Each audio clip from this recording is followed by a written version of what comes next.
Você acredita que uma mãe seja capaz de fazer mal a seu próprio filho? A nossa sociedade está programada para acreditar que as mães cuidam e protegem seus filhos dos perigos da vida.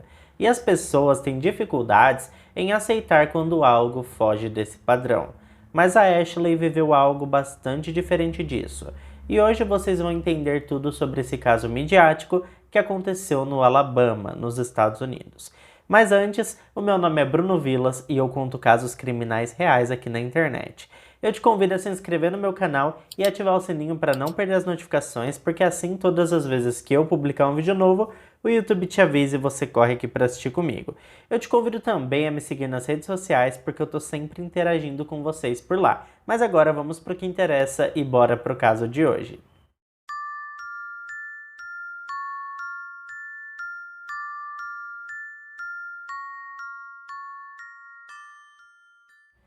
Pessoal, esse é mais um daqueles casos horríveis e bastante polêmicos. Até mesmo a família da vítima ficou dividida entre os que apoiam e os que condenam a Melissa. Para aqueles que tenham sensibilidade com casos envolvendo crianças, eu recomendo que não assistam esse caso, porque embora Ashley tenha sobrevivido, sua aprovação está entre os piores casos já narrados aqui no canal. Para aqueles que vão ficar comigo até o final do vídeo, hoje nós vamos entender o porquê o caso da Melissa é tão controverso e fez com que as suas duas filhas parassem definitivamente de conversar uma com a outra. Melissa Wright morava com um homem chamado Robert Lynn Smith, e não há informações precisas se eles eram casados no civil ou não. Os dois se mudaram para Cossada, que é uma cidade no estado do Alabama que fica nos Estados Unidos. É preciso dizer, gente, que quando começou seu relacionamento com o Robert, a Melissa já tinha uma filha de outro homem, chamada Courtney, mas é evidente que esse não era um problema para o casal. Tanto que eles decidiram ter também um outro filho juntos, e com isso, alguns anos depois, mais especificamente no ano de 2001, veio a primeira filha do casal, que recebeu o nome de Ashley Smith. O problema é que esse casal tinha sérios problemas em conseguir emprego fixo, e muitos dos trabalhos que eles arrumavam não eram empregos formais.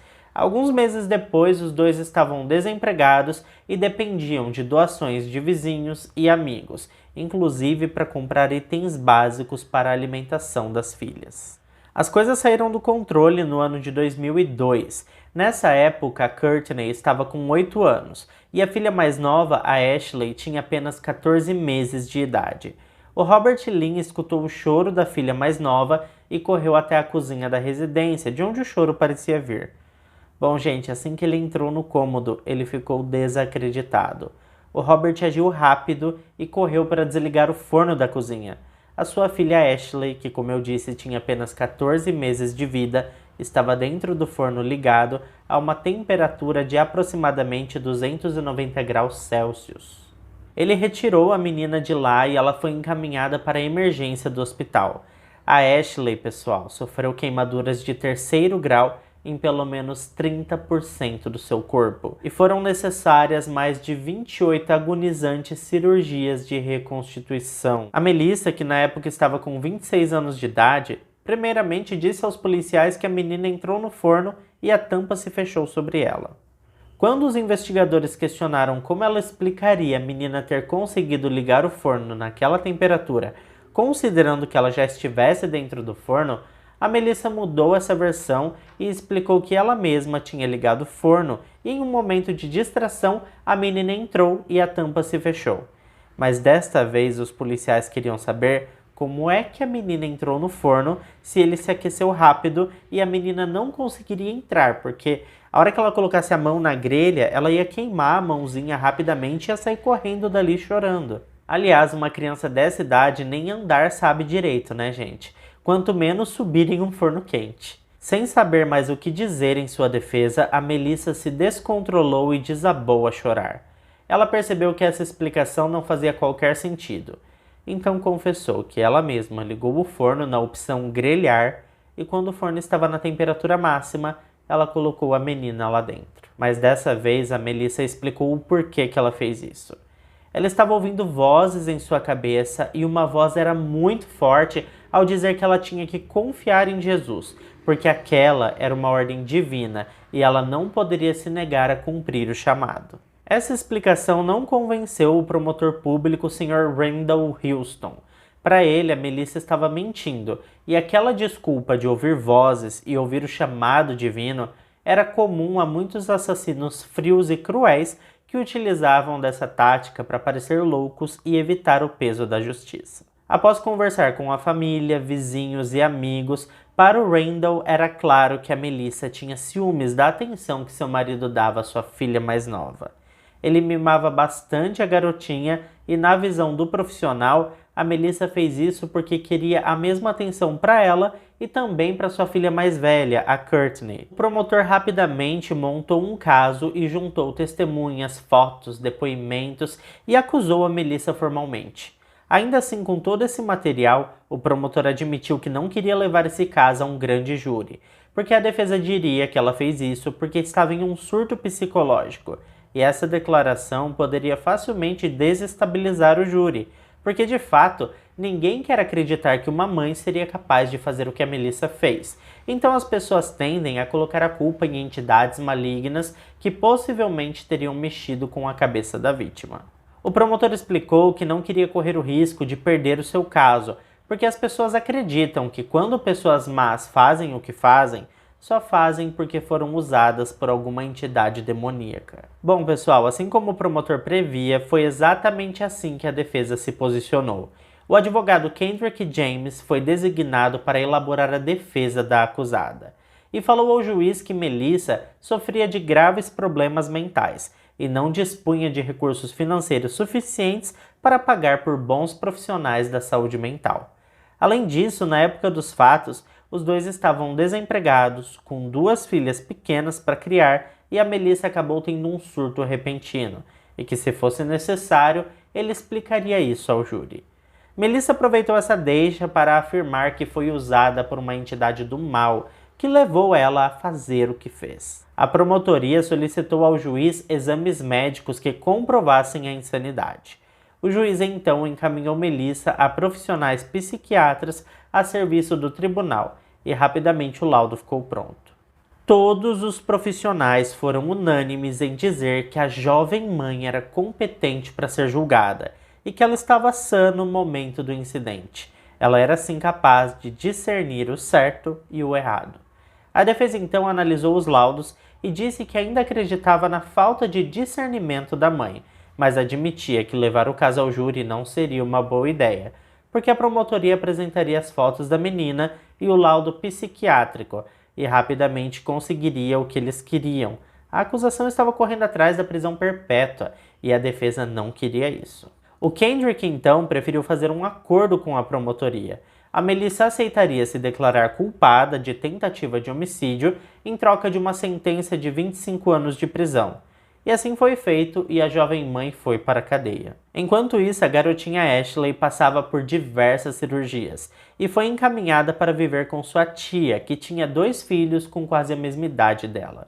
2 vizinhas deram depoimento e disseram que a Melissa estava bastante esquisita naquelas semanas, porque tinha perdido seu emprego de garçonete em um restaurante e com isso tinha tentado entrar na frente de um carro. Outra vizinha disse que foi acordada por batidas na porta. Era a filha mais velha pedindo por ajuda, porque a sua mãe queria matar a sua irmã mais nova, a Ashley. Com isso, a defesa conseguiu que a Melissa fosse acompanhada por psicólogos em sua prisão. Ficou acordado que ela receberia a visita de um profissional ao menos a cada 15 dias. A Melissa foi encaminhada para a prisão do condado de Elmore, em Wetumpka, que fica a 16 quilômetros ao norte de Montgomery, e ficou aguardando a transferência para a prisão feminina no Alabama. Seu caso gerou burburinho nas mídias e dividiu opiniões, inclusive de profissionais da saúde mental. Como eu disse, o promotor acreditava piamente que a jovem mãe estava utilizando a justificativa de problemas mentais para fugir de suas responsabilidades. E ele contou com o resultado dos testes psiquiátricos para garantir que ele estava correto. Mas, de outro lado, o advogado da defesa disse acreditar que sua cliente sofreu psicose pós-parto, que é uma condição que, se não for tratada, pode levar as mães a tirar a vida de seus próprios filhos. A teoria do advogado foi defendida também por uma mulher chamada Shoshana Bennett. A doutora Shoshana Bennett é uma PhD em psicologia, presidente do Postpartum Support International, escritora e também especialista em depressão pós-parto. De acordo com declarações da profissional, ela tinha absoluta certeza que a Melissa era uma pessoa psicótica.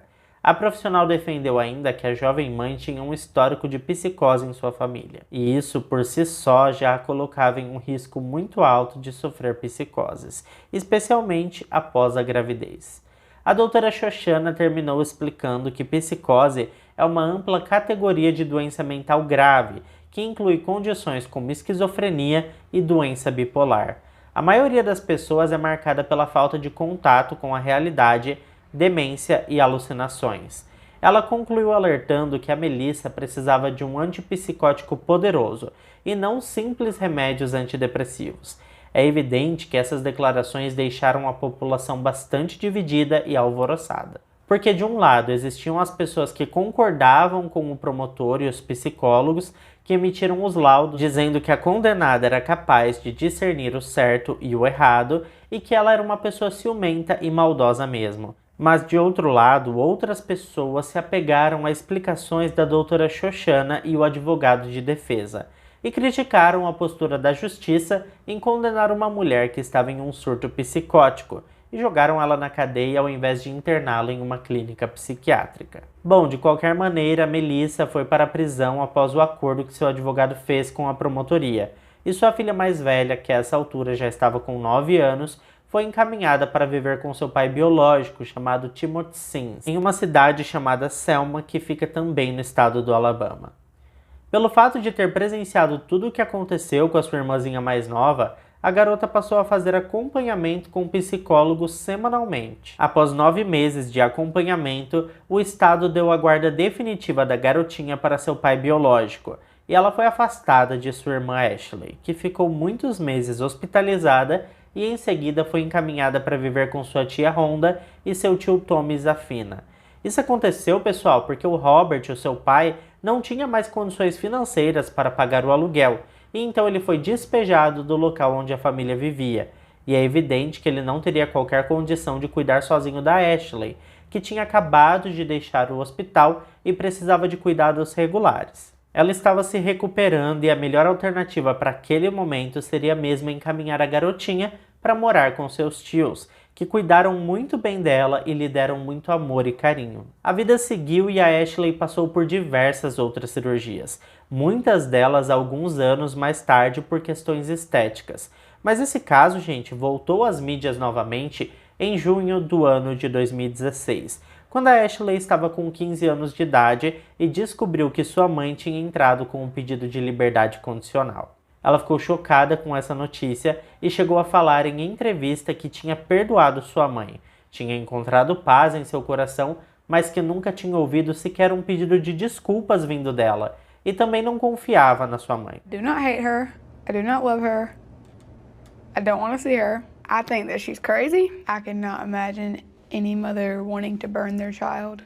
Bom, gente, a Ashley explicou também que não concordava com a liberdade condicional da Melissa porque ela era uma mulher perigosa, e a essa altura sua irmã Courtney tinha 2 filhos pequenos, e deixar a Melissa perto dessas crianças era um risco iminente. Uma audiência foi marcada para o dia 26 de julho de 2016, e a Ashley levou um susto ao ver a sua irmã sentada do outro lado do tribunal. A Courtney não concordava em nada com a sua irmã Ashley e prontamente se voluntariou para testemunhar em favor da sua mãe, que, como ela mesma disse, era uma mulher totalmente mudada. Em seu discurso, a Ashley lembrou todo o sofrimento das queimaduras, das cirurgias, de suas cicatrizes e limitações, dos impactos estéticos e da lista de medicamentos que ela precisou tomar. Ela também apresentou fotos de sua infância e apelou ao tribunal de condicional para que não libertasse sua mãe, porque ela era uma mulher perigosa e poderia causar mais mal a outras crianças. Ela foi bastante firme em dizer que não desejava que nenhuma outra criança passasse por tudo que ela passou. Imagine anyone in as much pain as I was gone through mentally and physically. A Ashley, pessoal, implorou ao tribunal que não permitisse a soltura antecipada de sua mãe. Já a Courtney Brunson, de 22 anos de idade, argumentou que Melissa não era mais um perigo para a sociedade. Courtney explicou que foi visitar sua mãe por várias vezes e poderia garantir que a detenta tinha participado de aulas de saúde mental e também passado por aulas sobre abuso infantil. A Courtney explicou ainda que a Melissa teve a ajuda que precisava e estava tomando a medicação certa para ajudá-la com sua doença mental. She is on the right medication to help her with her mental illness. I feel like she has changed. A jovem garantiu que sua mãe mudou, que era outra pessoa e que qualquer um que fosse visitá-la notaria a incrível diferença. O tribunal demorou quase 40 dias para avaliar a situação, mas desde aquele dia a Ashley nunca mais conversou com sua irmã e se defendeu explicando que Courtney tinha feito sua escolha. E como ela tinha escolhido a Melissa, ela tinha perdido o respeito e a admiração de sua irmã mais nova, porque quem vivia com as marcas da violência em seu corpo era ela. E para Courtney era muito fácil entrar no tribunal e dizer que sua mãe agora era um doce de pessoa, enquanto quem iria carregar as cicatrizes por toda a vida era ela. Enfim, mais uma vez esse caso voltou às mídias e dividiu a população americana entre as pessoas que apoiavam os argumentos da Ashley e do outro lado pessoas que acreditavam que o ser humano pode mudar e se tornar uma pessoa melhor.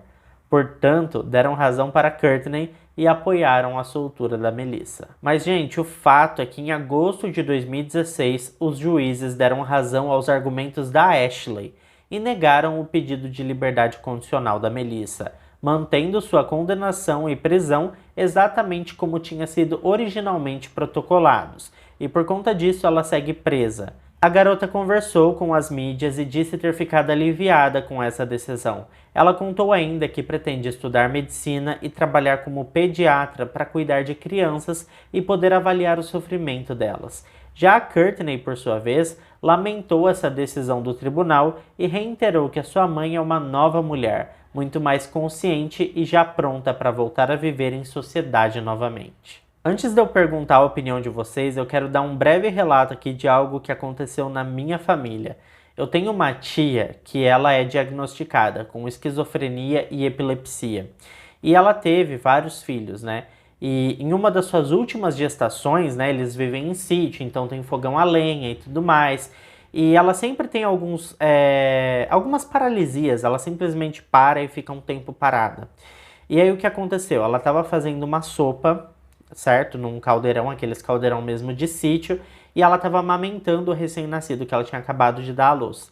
E enquanto ela mexia essa sopa, ela teve uma dessas crises que ela paralisou e ela derrubou o bebê dentro desse caldeirão e vocês já sabem o que aconteceu, né? Demorou muito para ela voltar, ela só voltou à normalidade assim quando uma outra tia minha chegou e viu toda a situação e aí puxou ela e acordou ela daquele transe que ela estava. E isso é uma coisa que aconteceu muito na minha família, sabe? Não a questão da morte de criança, mas a questão desses surtos da minha tia. E ela é diagnosticada mesmo com vários problemas, então me faz pensar um pouquinho que talvez a Melissa possa ter algum tipo de problema, se bem que os psicólogos, psiquiatras e médicos não diagnosticaram nada, né? Enfim, mas qual que é a opinião de vocês, gente? Vocês acham que realmente ela é culpada, ela fez porque quis, ou vocês acham que ela teve um surto ali? E o que vocês acham sobre a pena dela? Foi justa ou vocês acham que ela devia ter saído sob liberdade condicional? Deixa aqui pra mim nos comentários que eu vou adorar saber a opinião de vocês. Bom, pessoal, esse foi o caso de hoje. Se ficou até aqui comigo, não esquece, deixa o seu like que ajuda muito na divulgação do canal. Eu fico por aqui e até o próximo vídeo.